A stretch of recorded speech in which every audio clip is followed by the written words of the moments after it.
Hi friends, Vaikunta ஏகாதசிக்கு அடுத்த நாள் துவாதசி அன்னைக்கு தான் நம்மளுடைய விரதம் முடியும். அன்னைக்கு நம்ம 21 காய்கறிகள் வைத்து சமைக்கணும்.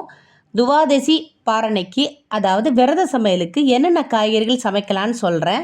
அகத்திக்கீரை, சுண்டைக்காய், நெல்லிக்காய் இந்த மூணும் கண்டிப்பாக உணவில் இருக்கணும். வெள்ளை பூசணிக்காய், மஞ்சள் பூசணிக்காய், கேரட், பீன்ஸ், கோஸ், பீட்ரூட், சுரைக்காய், முள்ளங்கி, வாழைக்காய், வாழைப்பூ, வாழைத்தண்டு, மொச்சைக்காய், மாங்காய், வெள்ளரிக்காய், கத்தரிக்காய், சக்கரவள்ளிக்கிழங்கு, சேனைக்கிழங்கு, உருளைக்கிழங்கு, பச்சை பட்டாணி. இதில் கண்டிப்பாக நெல்லிக்காயும் அகத்திக்கீரையும் இருக்கிறாப்படி பார்த்துக்கங்க.